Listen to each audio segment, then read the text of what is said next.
gosto muito dessa palavra dele. Ele diz assim: Jesus abriu à força a porta que estava fechada desde a morte do primeiro homem. Ele encontrou, enfrentou e derrotou o rei da morte. E ele conclui dizendo: tudo agora é diferente, porque ele fez isso. Queridos, é uma bênção para a nossa fé. E fique aí com a sua Bíblia aberta e acompanhe a exposição bíblica, porque é uma bênção para a nossa fé, que o Senhor a quem servimos, a quem confessamos, o nosso Salvador, Ele não é uma figura mítica, Ele não é uma criação dos apóstolos. O Jesus histórico é o Jesus da fé. Ele está presente aqui entre nós, Ele está à direita do Pai, de onde há de vir para julgar vivos e mortos, como ensinaram os moravianos. O nosso Cordeiro venceu, vamos seguir. Eu queria, antes de entrar no texto, trazer aqui algumas afirmações, né, sobre essa ressurreição do Senhor Jesus Cristo. À luz dos métodos historiográficos, a ressurreição de Jesus é um fato melhor comprovado na história. E o tempo não seria suficiente para trazer todas as informações. Mas, por exemplo, o poder de Roma foi totalmente ignorado quando o selo romano posto sobre o túmulo de Jesus foi quebrado. Lembram-se que quando o túmulo foi fechado com a pedra, o selo do Império Romano foi colocado lá. E todos temiam o Império Romano. Mas aquele selo foi rompido, porque o Senhor não podia ser detido pela morte. Outra coisa, tanto judeus como romanos admitiram: o túmulo ficou vazio. Isso era uma evidência. As pessoas foram lá e viram a pedra removida, o túmulo vazio. Lembram-se que as mulheres encontraram o próprio Senhor, pensaram ser ele jardineiro: tiraste o corpo do meu Senhor, de onde o puseste? A verdade, queridos, o túmulo está vazio. Olha que coisa impressionante. De alguma maneira, sob o olhar da guarda romana, e a guarda imperial romana era uma guarda extremamente disciplinada. Aquelas sentinelas não dormiam, não cochilavam, e de alguma maneira, sob os olhares daqueles guardas romanos, a pedra de cerca de 2 toneladas foi removida daquele lugar. Isso é um poder sobrenatural. Uma outra coisa impressionante: a mortalha intacta não continha o corpo.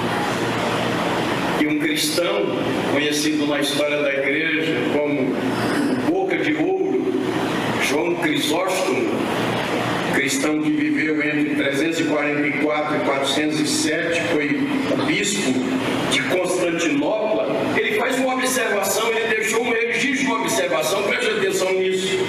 Ele observou que ladrões não poderiam roubar o corpo nu, porque demora-se muito para tirar o linho. O corpo do Senhor foi envolto num lençol de linho.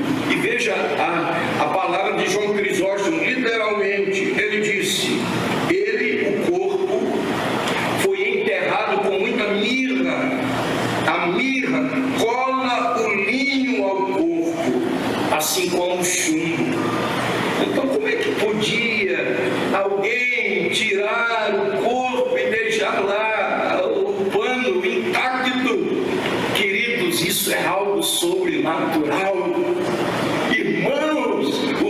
nosso Senhor está vivo.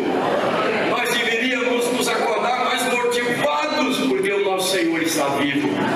Nós deveríamos estar mais motivados para cultuar a Deus, para servir a Deus, para cantar louvores a Deus, porque Ele está vivo. O apóstolo Paulo diz na primeira carta aos Coríntios que ele apareceu a várias testemunhas, e ele disse: mais tarde apareceu para mais de 500 irmãos, muitos dos quais permanecem vivos. Eram pessoas conhecidas, tinham sido testemunhas da ressurreição. E é muito interessante que as mulheres que não eram levadas a sério naqueles dias, é muito interessante que as mulheres foram as primeiras testemunhas da ressurreição. Logo cedo elas foram ao túmulo. E elas foram as primeiras testemunhas da ressurreição. Porque buscais entre os mortos ao que vive. Ele não está aqui, mas ressuscitou. Por que estou introduzindo? Porque esse é o dia. Eu deixei a pregação das pastorais hoje para falar sobre esse tema. E porque esse tema da ressurreição do Senhor Jesus era o conteúdo da pregação apostólica. Vejam os primeiros 3 sermões pregados por Pedro. Primeiro, no dia de Pentecostes. O segundo, aqui, no templo. E o terceiro sermão pregado perante o Sinédrio. Em todos eles, o sermão foi cristocêntrico. Todos os sermões apontaram para o Senhor Jesus. E todos eles evidenciaram essa verdade da ressurreição. O contexto aqui do nosso texto: um dia Pedro e João, 2 dos apóstolos, foram ao templo para a oração da hora 9, 3 horas da tarde. Estava ali um coxo que era colocado ali costumeiramente, ali diante da porta formosa do templo. E o coxo, quando percebe a aproximação dos apóstolos, estende a mão pedindo uma ajuda, uma esmola. E Pedro olha para aquele homem e diz: olha para nós não temos prata nem ouro, mas o que temos nós te damos. Em nome de Jesus, levanta-te, anda. E diz a Escritura que de um salto aquele homem colocou-se em pé. Queridos, aquele homem tinha 40 anos de idade, nunca tinha andado. E ele agora coloca-se em pé, entra no templo, saltando e louvando. Ele tinha mais que saltar mesmo, nunca tinha andado, e agora ele está curado. A linguagem que Lucas usa aqui, porque Lucas era um médico, ele usa uma linguagem própria de alguém que observa essas coisas.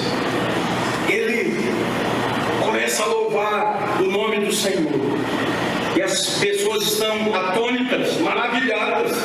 E Pedro aproveita a oportunidade para falar do Senhor Jesus Cristo. Vejam que, em primeiro lugar, e eu quero ser bem objetivo, olhando aí para a sua Bíblia, versículo de número 12.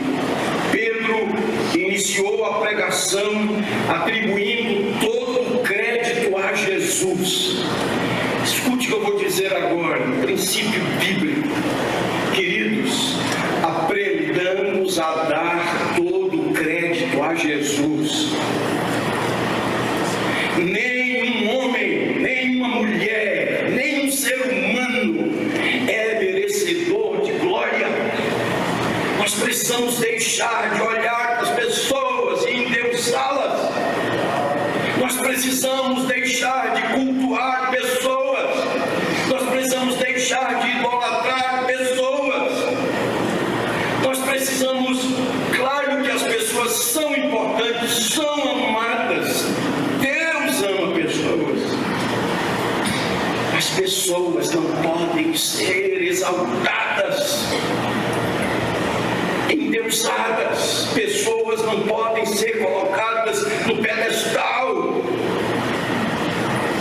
Nossa motivação não podem ser as pessoas. Nossa motivação é o Senhor Jesus Cristo.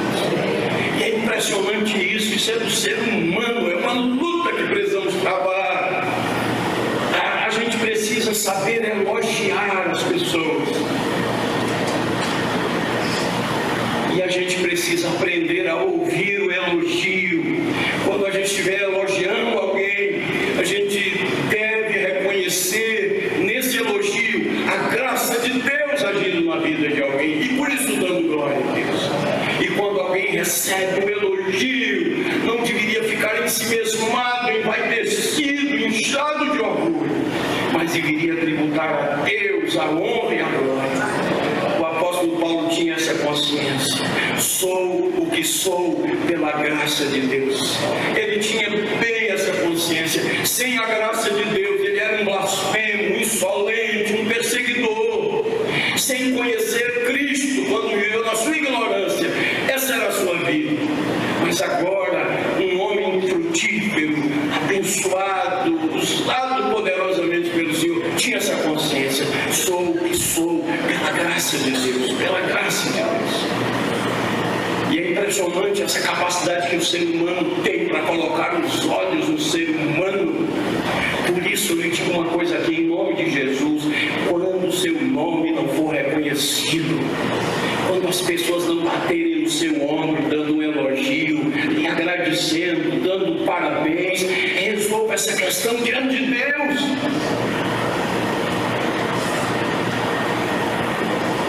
Pedro olha para o coxo e diz: olha para nós, só para dizer, nós não temos prata nem ouro.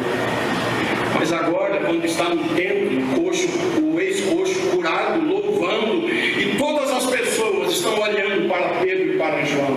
Que homens, que espiritualidade, que poder, que homens consagrados, que seres humanos especiais.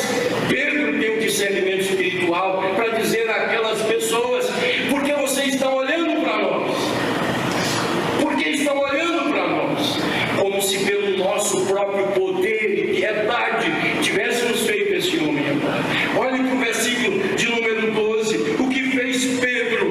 Ele direcionou o olhar daquela multidão para Jesus, porque foi no nome de Jesus, pelo poder do nome de Jesus, que aquele milagre tinha acontecido. Então, querido, você que prega, você que ensina, você que toca, você que canta, você que preside, você que visita, você que faz beneficência, faça-o na força que Deus supre. Não toque trombetas, não espere elogios, não espere o reconhecimento das pessoas, faça-o para a glória de Deus, em gratidão ao Senhor, para que Ele seja exaltado. Foi o que Jesus ensinou no Sermão do Monte: assim brilhe a vossa luz diante dos homens, para que vejam as vossas boas obras e glorifiquem a vosso Pai que está nos céus. Na verdade, Pedro iniciou o sermão atribuindo todo o crédito a Jesus. Em segundo lugar, versículos de 13 a 15. Vejam o que faz Pedro agora. Ele apresenta o contraste entre a honra que o Pai deu a Jesus e a desonra com que os habitantes de Jerusalém trataram o Senhor Jesus. Vamos ler juntos aí, versículos de 13 a 15. Leiamos. O Deus de Abraão, de Isaque e de Jacó, o Deus de nossos pais, glorificou a seu servo Jesus, a quem vós traístes e negastes perante Pilatos, quando este havia decidido soltá-lo. Vós, porém, negastes o santo e o justo e pedistes que vos concedessem homicídio. Dessarte, mataste o autor da vida, a quem Deus ressuscitou dentre os mortos, do que nós somos testemunhas. Vejam bem as expressões. Pedro está olhando agora para as pessoas. Primeiro, o foco é a pessoa bendita de Jesus. Mas ele está dizendo: este Jesus que foi desonrado entre vós, ele foi honrado pelo Pai. Essa é a expressão. O Deus eterno, o Deus de Abraão, o Deus da aliança, o Deus de Isaque, o Deus de Jacó, o Deus de nossos pais, glorificou seu santo servo Jesus. Vejam a desonra do povo para com Jesus. Verso 13 diz: vós o traístes. Verso 13 ainda: o negastes perante Pilatos. Verso 14: negastes o santo, o justo, e pedistes que vos concedessem um homicida. É impressionante. Eles preferiram um homicida ao Messias. Matastes o autor da vida. A palavra de Deus nos fala desde o Velho Testamento, quando você lê Isaías, capítulo 52, Isaías, capítulo 53, falando a respeito do servo sofredor, todo o processo de humilhação que passou a segunda pessoa da Trindade, o Senhor Jesus. Deus de Deus, homem perfeito, homem sem defeito, homem santo, justo, bom, sem uma mácula. Ele foi rejeitado, ele foi trocado, ele foi desprezado. O próprio Pilatos está no conflito, porque investiga Jesus, não vê nele falta alguma, mas a multidão, na sua ignorância, na sua incredulidade, a multidão enfurecida, pede a crucificação do Senhor e prefere um homicida àquele que é o autor da vida. As pessoas desonraram o Senhor Jesus. É impressionante, queridos, quanto pessoas continuam desonrando o Senhor Jesus. As pessoas em um país cristão falam sobre Páscoa, em um país cristão falam sobre o sacrifício de Jesus, em um país cristão chegam a mencionar a ressurreição do Senhor Jesus, mas não o amam, mas não o seguem, mas não creem nele, não devotam a vida a ele. O Senhor é trocado pelos prazeres transitórios do pecado. O Senhor é trocado por outras pessoas. O Senhor é trocado por coisas. Ele continua sendo traído. Ele continua sendo negado. Ele continua sendo ignorado. Mas o texto está dizendo: Deus o glorificou. Eu gosto muito dessa expressão, e esse texto saltou-me aos olhos quando estava meditando. Matastes o autor da vida. Como é possível matar o autor da vida? Mas Deus o ressuscitou. Porque o autor da vida morreu voluntariamente. Ele mesmo disse: ninguém tira a minha vida, eu mesmo a dou. Tenho poder para dar e para reavê-lo, porque esse poder eu recebi de meu Pai. E é isso que Pedro está dizendo àquelas pessoas. É pelo poder que há no nome de Jesus, esse Jesus negado, rejeitado por vós, mas agora ressurreto e reinante. Veja que o sermão de Pedro é absolutamente cristocêntrico. Cristo está aqui no centro de toda a mensagem. E agora o que faz Pedro? Ele desviou os olhos da multidão do coxo curado, desviou os olhos da multidão dos apóstolos e os fixou em Cristo, a quem os homens haviam rejeitado e matado, mas a quem Deus havia ressuscitado. Oh, bendito Senhor, louvado seja o teu nome, desonrado pelos homens, mas glorificado pelo Pai. O nosso Senhor, queridos, reina. Ele é o Senhor da história. Paulo aos Filipenses escreveu: tendo em vós o mesmo sentimento que houve também em Cristo Jesus. Ele não julgou como usurpação ser igual a Deus, antes a si mesmo se esvaziou, se humilhou, tomando a forma de servo, e foi obediente até a morte, morte de cruz.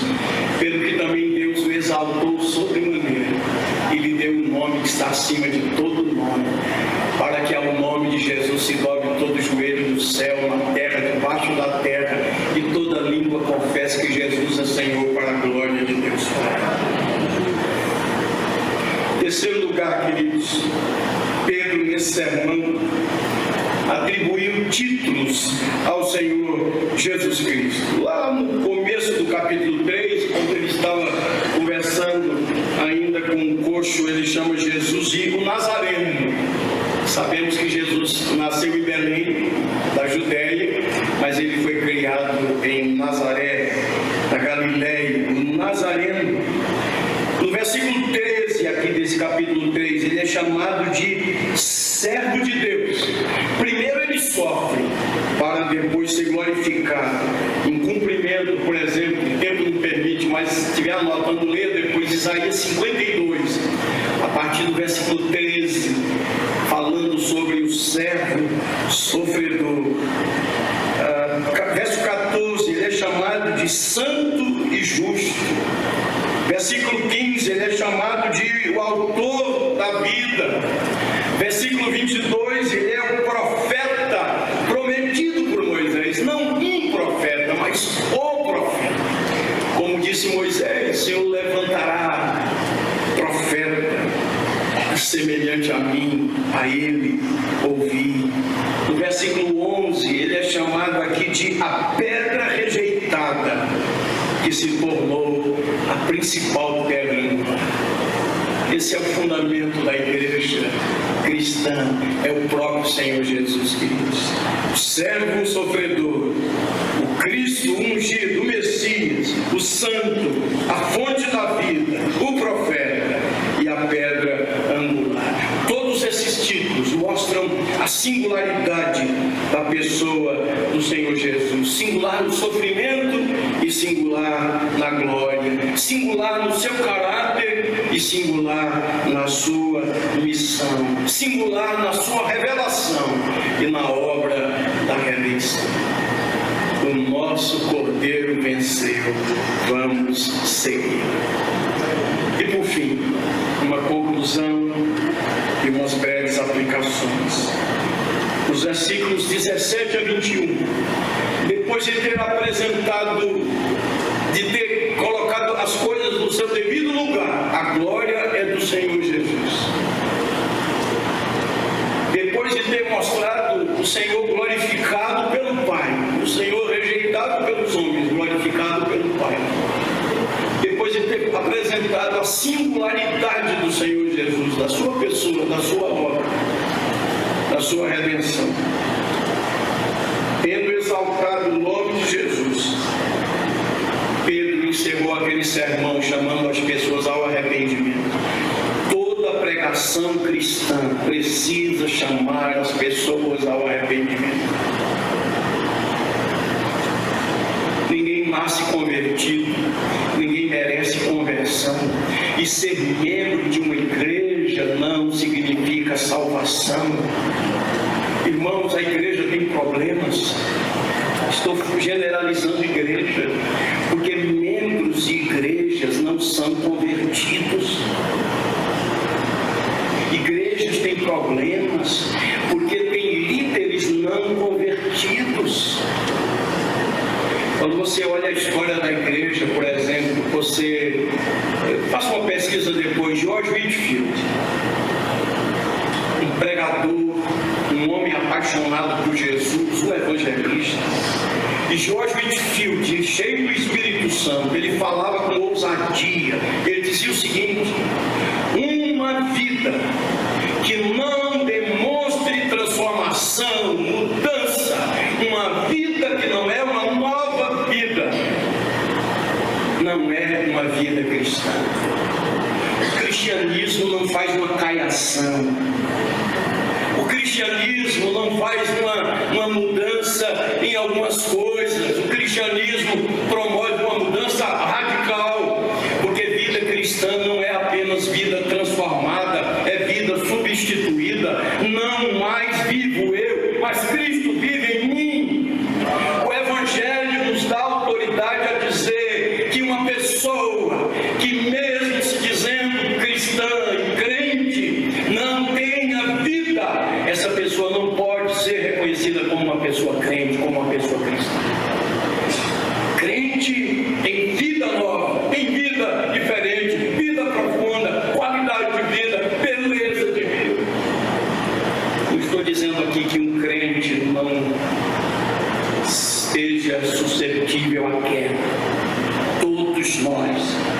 Todos nós. A Bíblia diz: aquele que pensa está em pé, cuide que não caia. A Bíblia diz: vigiai e orai para que não entreis em tentação. O espírito está preparado, mas a carne é fraca. É possível alguém cair, mas um cristão verdadeiro, convertido, ele voltará. Ele se arrependerá e ele voltará. O grande problema é que nós temos sido relapsos na hora quando recebemos pessoas na igreja para o batismo e profissão de fé, gente sem experiência cristã, gente sem evidência de mudança de vida, gente que vive na prática do pecado, queridos. É a Bíblia quem diz, João nos diz isso na sua epístola. Se alguém vive na prática do pecado, não ouviu, não conheceu. O apóstolo Paulo diz, Romanos 6, se você tiver disponibilidade, vem aqui quarta-feira, se Deus quiser, para estudarmos Romanos 6, permaneceremos no pecado, para que a graça seja mais abundante. E ele diz com veemência, com força, de modo nenhum. Como permaneceremos no pecado, nós que para ele morremos? Então nós precisamos resgatar a ousadia de um George Whitefield para dizer: gente que não demonstra frutos de arrependimento não é convertido. Está na igreja, mas não é convertido. E o Evangelho faz um chamamento ao arrependimento, queridos irmãos. Olha aí, versículos 17 a 21. Leiam comigo. Concluindo, vamos ler essa palavra, 17 a 21. Leiam juntos. E agora, irmãos, eu sei que o fizestes por ignorância, como também as vossas autoridades. Mas Deus assim cumpriu o que dantes anunciara por boca de todos os profetas, que o seu Cristo havia de padecer. Arrependei-vos, pois, e convertei-vos, para serem cancelados os vossos pecados, a fim de que da presença do Senhor venham tempos de refrigério, e que envie ele o Cristo, que já vos foi designado, Jesus, ao qual é necessário que o céu receba até os tempos da restauração de todas as coisas, de que Deus falou por boca dos seus santos profetas desde a antiguidade. Vejam, no verso 17 ele fala sobre pecados por ignorância. O que Pedro está dizendo é o seguinte: eles não reconheceram em Jesus o Cristo, não viram no rosto de Jesus a divindade, por isso rejeitaram, por ignorância, não conheceram. Foi o que Jesus pediu na cruz ao Pai: Pai, perdoa-lhes, que eles não sabem o que fazem. Eles não viam. As pessoas comentavam: não é esse o filho de José, o carpinteiro? Não conhecemos seus irmãos, suas irmãs? É assim, eles não conseguiam ver. Quem dizem os homens que eu sou? Jesus perguntou aos discípulos. Uns dizem que tu és Elias, Jeremias, um dos profetas.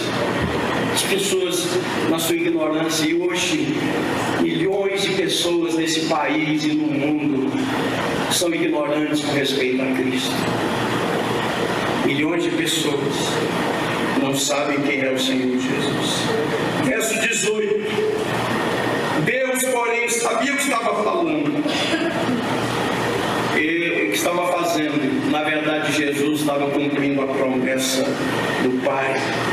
E o verso 19 diz que as pessoas precisam de arrependimento e conversão. A palavra do Evangelho é esta: arrependei-vos. João Batista começou assim o seu ministério: arrependei-vos. Jesus começou assim o seu ministério: arrependei-vos. Os apóstolos começaram assim o seu ministério: arrependei-vos. Esse é o chamamento da igreja, depois de apresentar o Senhor Jesus: arrependei-vos. E vejam, verso 19, a parte B: bênçãos advindas de um coração arrependido. Quando há arrependimento, primeiro, pecados cancelados. A palavra que aparece aqui no texto original diz lavados, apagados, até mesmo o pecado de terem matado o autor da vida é cancelado quando alguém se arrepende, quando alguém chama o pecado de pecado, quando quando alguém não fica dando desculpas e diz, eu pequei, pede a misericórdia de Deus. Deus nunca falha como Salvador quando alguém vai a Ele como pecador. Quando Deus perdoa pecados, Ele esquece o passado. Se alguém está em Cristo, é uma nova criatura. As coisas velhas são passadas, tudo se perdoa. Uma outra bênção, tempos de refrigério na presença de Deus. Essa palavra, a palavra refrigério significa repouso, alívio. É um complemento para o perdão. A dívida foi paga e agora vem o refrigério a parte de Deus pela presença do Espírito Santo. Deus perdoa os nossos pecados e traz refrigério à nossa alma. E ainda uma outra bênção, está falando aqui da consumação de todas as coisas, no verso 21. Porque a Bíblia fala sobre novos céus e nova terra, onde reinará a justiça. A justiça reinará, novos céus e nova terra. Quando o Senhor nos livrar, nos libertar da presença do pecado. Então, resumindo aqui, perdão total, perdão pleno pelo sangue de Jesus, refrigério espiritual e restauração de todas as coisas. Essa é a mensagem do Evangelho, queridos. E só uma última aplicação interessante que Pedro aqui está falando a judeus, primeiramente. E ele está mostrando que o Messias não é um arranjado de última hora. Na verdade, o Messias tinha sido prometido. Moisés falou sobre ele, Samuel falou sobre ele. Ele, um descendente de Abraão, plano perfeito e completo do nosso Deus. Que o Senhor aplique essa palavra ao seu coração. Que esta manhã seja uma manhã de conversão, abandonar os pecados, receber refrigério da parte do Senhor, consagração na vida. Uma vida de pecado é incompatível com a nova vida. Deus nos abençoe, queridos.